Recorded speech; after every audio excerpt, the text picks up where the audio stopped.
On September 18, 2024, Ukraine's President Volodymyr Zelensky stood before the world and made an electrifying statement. Ukraine's victory plan is fully ready. Victory, a word that after all this destruction feels out of reach. And yet here he is, determined, defiant, and ready to lay out a plan to end the bloodshed and bring peace to his country. But what does the plan entail, and how likely is it to work? We've got all the answers in this video. Let's start with who's gotten to hear this plan so far. In politics, timing is everything. That's why it shouldn't be surprising that President Zelensky seized the moment to unveil his victory plan during a pivotal visit to the United States in late September 2024. This was a decisive week for Ukraine, and he had the ears of America's most powerful leaders. Zelensky presented his plan to President Joe Biden, as well as to presidential candidates Vice President Kamala Harris and former President Donald Trump. But Zelensky's pitch wasn't just limited to American leaders. Key allies from Europe were also part of this significant unveiling. The plan was shared with leaders from Britain, France, Italy, and Germany. Notably, Poland wasn't among the countries that got full access to the plan, which didn't exactly sit well with Warsaw. This lack of inclusion stung, and Polish Deputy Foreign Minister Władysław Teofil Bartoszewski made it known. "Poland is not among the countries that received full details of the plan," he lamented. Considering Poland's significant military support, this oversight felt even sharper. Bartoszewski continued, "We provided Ukraine with military aid in the most crucial way. When Germany was talking about sending helmets, we sent 320 tanks." But Zelensky's tour across Europe still wasn't done. He also engaged with NATO Secretary General Mark Rutte to discuss further military assistance and Ukraine's Euro-Atlantic integration. This discussion highlighted the urgency of strengthening Ukraine's defenses, a key element of Zelensky's victory plan.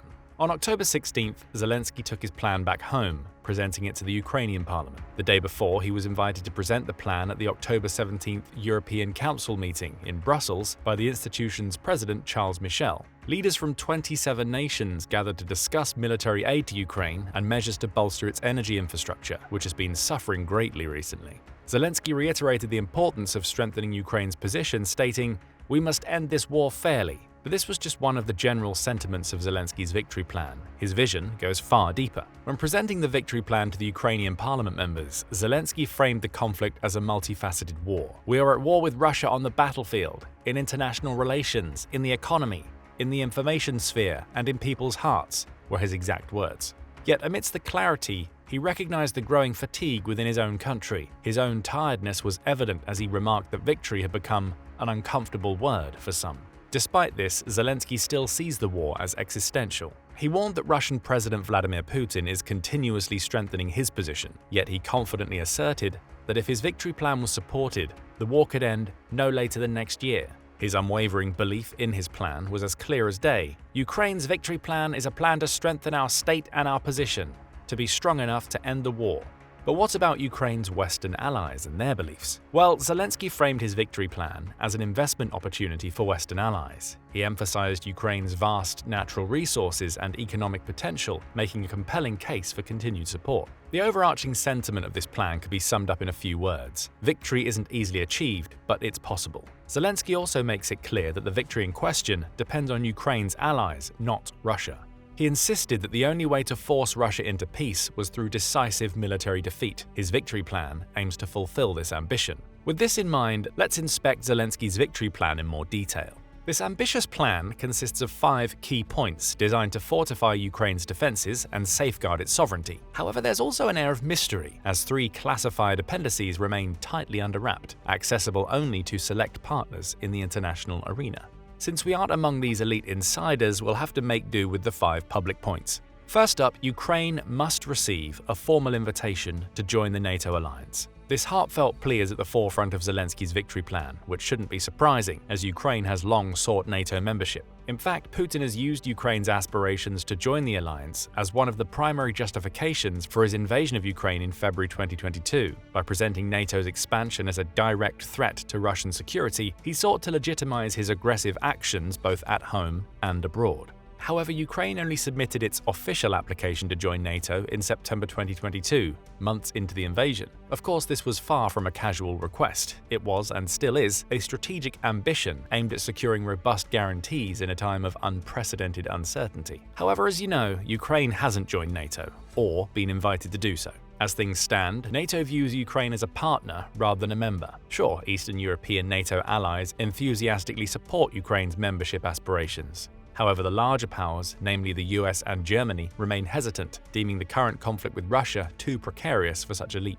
While many NATO members have been making encouraging noises about Ukraine's future prospects, many experts, including Maria Zolkina of the London School of Economics, express skepticism about the plan's ability to generate enthusiasm. She notes that Ukraine seems intent on doubling down on its ambitions, but the necessary political will from key allies is still lacking. The reality is that admitting Ukraine to NATO while it's engaged in active conflict could trigger a direct confrontation with a nuclear-armed state. And not just any nuclear-armed state, but the state with the highest number of nuclear warheads in the world. 5,580. That's why in his victory plan, Zelensky makes it clear that he understands that NATO membership is a matter for the future, not immediate reality. "We are a democratic nation that has proven that it can protect our common way of life," he asserts, highlighting Ukraine's resilience and determination. The crux of the matter lies in his belief that an invitation, even one that comes with conditions, would send a powerful message to Putin, demonstrating the West's resolve against aggression and potentially undermining his geopolitical calculations. However, this point of the victory plan is shrouded in complexity. Why? Well, the paradox here is palpable. As Zelensky points out, the perception of a future NATO membership could be seen as a demonstration of resolve. By not extending an invitation to Ukraine now, NATO inadvertently signals a lack of resolve that may embolden Putin. However, sending that invitation while Ukraine remains embroiled in conflict raises the possibility of drawing NATO directly into a war with a nuclear-armed adversary, a possibility no one even wants to risk. However, the risks don't end there. While presenting his plan in Brussels, Zelensky hinted at a potential nuclear option for Ukraine, stating, "Either Ukraine will have nuclear weapons, and that will be our protection, or we should have some sort of alliance." He then added, "Apart from NATO, today we do not have any effective alliances." So basically what he meant was that if the West doesn't step up, Ukraine might have to take matters into its own hands, a risky strategy given the implications of nuclear armament. While one could argue that Ukraine might be justified in reassessing its defense strategy in light of Russia's blatant disregard for international treaties, the nuclear route is fraught with implications. Ukraine lacks the infrastructure to develop nuclear weapons at this stage, and pursuing such a path could provoke dire consequences, including a potential preemptive strike from Russia. Plus, there's the risk of losing crucial US aid if Ukraine were to violate its non-proliferation commitments. The second key element of Zelensky's victory plan is no less controversial. It refers to strengthening Ukraine's defenses against Russian forces. Now, you're probably wondering, how could defending your own country against an aggressor possibly be controversial? Well, the part that makes this point contentious is Ukraine's pleas to use all Western-supplied long-range weapons to strike anywhere on Russian territory. Similarly to NATO accession, this is by no means a new request. But the second point of Zelensky's victory plan isn't only about long-range strikes. No, his vision for strengthening Ukraine's defenses encompasses a much broader strategy. This strategy includes joint operations with European partners to intercept Russian missiles and drones, and bolstering the defensive measures in place to protect Ukrainian cities from aerial bombardments. This need for more robust air defense systems to shield Ukrainian urban centers has also been reiterated time and time again, and this request isn't just for show. Far from it. It stems from the pressing reality on the ground, where Ukrainian lives hang in the balance. The echoes of sirens in Kyiv remind everyone that each delay in receiving air defenses can have catastrophic consequences. In addition, Zelensky has explicitly requested assistance in building up Ukrainian ground forces. However, even these parts of the second point aren't without their fair share of challenges. You see, the US and its allies have already provided significant military assistance to Ukraine, yet the consensus on what constitutes adequate support remains ambiguous. For Zelensky, it's not just about quantity, but the quality of the support. Real-time satellite data and intelligence gathering are also crucial elements in countering Russian advancements. The idea is that if NATO allies were to align their strategies and facilitate a seamless flow of information and weaponry, Ukraine would stand a much better chance in this protracted conflict. One particularly innovative idea would be for neighboring countries like Poland to extend their defense systems into Ukrainian territory. Of course, this move would once again risk embroiling the NATO state in the conflict more directly, but it would also provide the much-needed coverage for key Ukrainian cities like Lviv. So for Zelensky, this is a risk, but a calculated one that could shift the balance of power in Ukraine's favor. The same thing can be said for the third point of Zelensky's victory plan, containing Russian nuclear threats. At the heart of this point lies Ukraine's proposal for a comprehensive non-nuclear strategic deterrence package to be deployed on its territory. The initiative is designed to bolster Ukraine's defenses against any future military threats, primarily from Russia. The strategic vision is clear. Zelensky wants to create a scenario in which Russia faces a choice: engage in diplomacy or risk the collapse of its military capabilities. However, as optimistic as this sounds, many analysts argue that the practical feasibility of achieving such a deterrent effect is limited.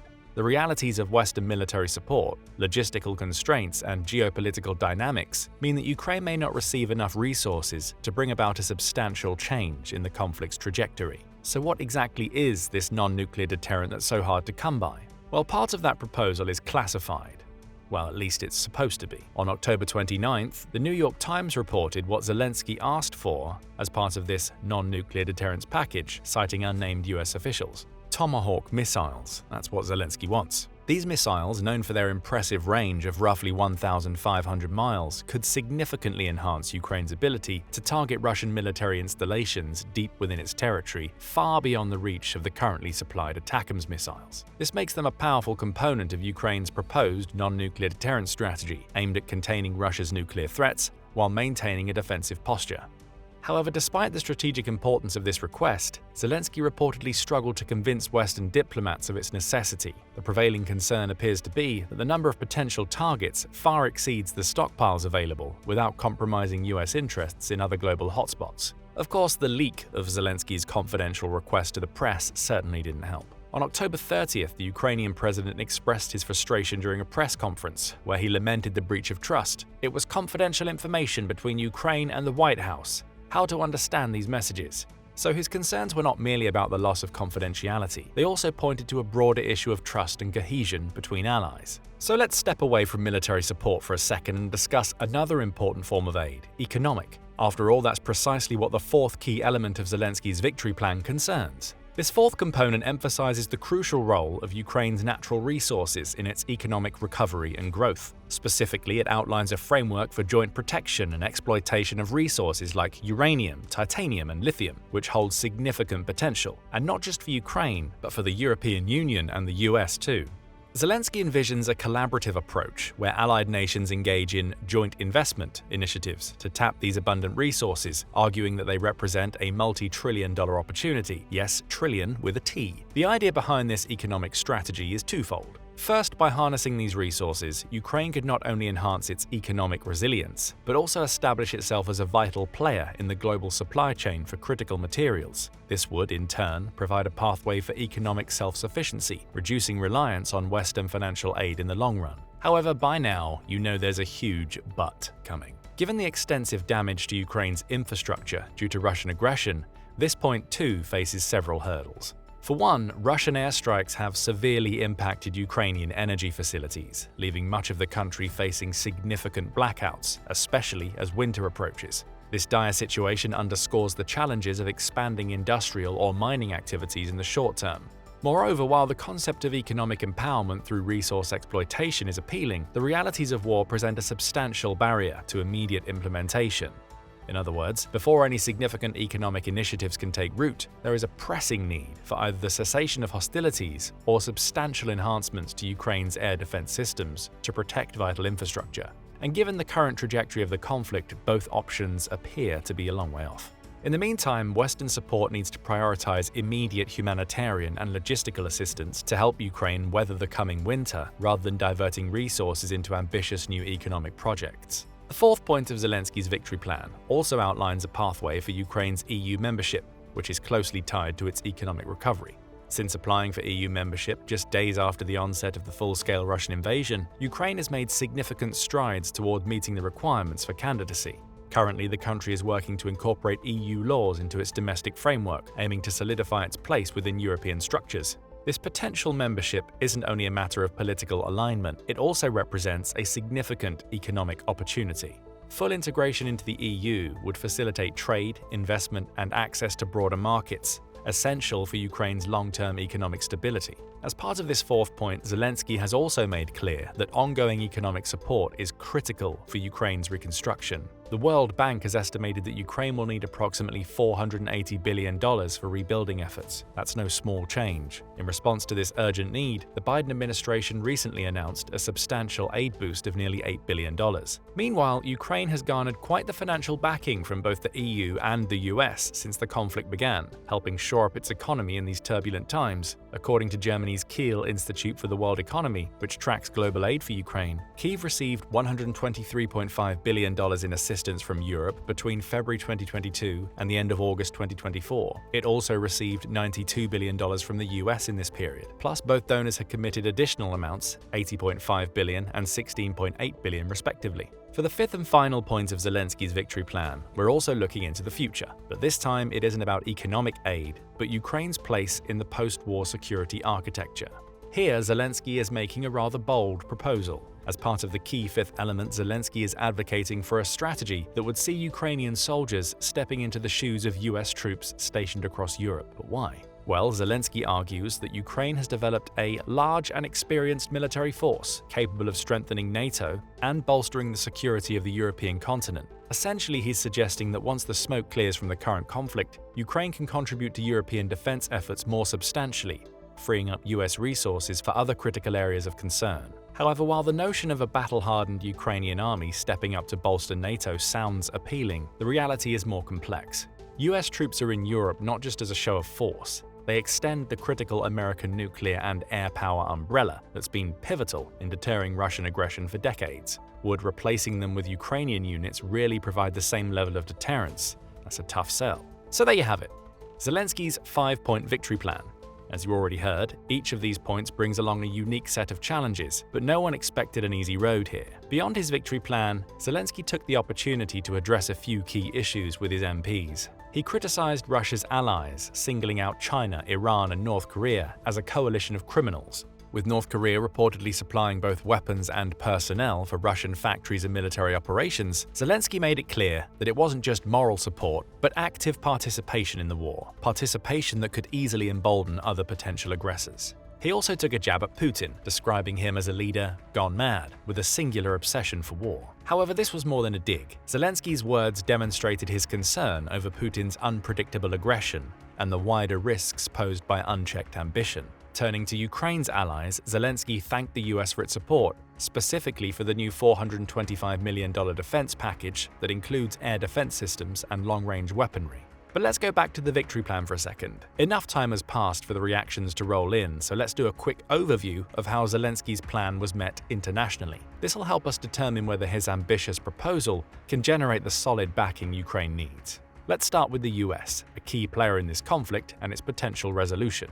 The Biden administration did acknowledge Zelensky's plan, with its reaction being cautiously supportive but tempered by concerns. However, according to the Wall Street Journal, the support aspect is lacking among other US officials. The overarching sentiment is that Zelensky's victory plan resembles a wish list. In other words, they want a plan with more strategy and specific tactics and fewer shopping cart items. Now, across the pond, reactions have been along the same lines. France's Foreign Minister, Jean-Noël Barrot, warned that letting Russia win would bring chaos, yet he stopped short of a full endorsement of Zelensky's plan. Translation: France is on board with Ukraine's resistance, but not necessarily with every bullet point of Zelensky's roadmap. The responses from Germany, the UK, and other European powers weren't exactly roaring endorsements either. As for NATO, Rutte said Ukraine is on an irreversible path to membership. But again, he didn't budge on when that might actually happen. On the other hand, Poland came out with a more blunt perspective. Polish officials expressed solidarity with Ukraine, but Prime Minister Donald Tusk emphasized that it's time for Europe to grow up and rely on its own strength. Even so, there's no denying the ripple effects of US leadership on the global stage. Poland's message regarding Ukraine seems to be, "We're with you, but the US will always play a key role in shaping what comes next." And of course, we have Hungary's Viktor Orbán. In his usual style, Orbán dismissed the plan as terrifying and said Europe should push for peace negotiations instead of fueling what he calls a war strategy. Hungary has consistently advocated for dialogue over escalation, so Orbán's comments weren't exactly surprising. However, they do highlight the fissures within the EU on how to handle the Ukraine crisis. Orbán's stance might not represent the majority, but it does suggest that not everyone in Europe is ready to go all in on Zelensky's terms. Back in Ukraine, the reactions have been a little more enthusiastic, but not without questions. Most Ukrainian officials are backing the plan, but some lawmakers are calling for a bit more focus on internal reforms. especially the kind of anti-corruption measures needed to meet NATO standards. Meanwhile, across the front line, the Kremlin didn't hold back, labeling the plan as pure fantasy.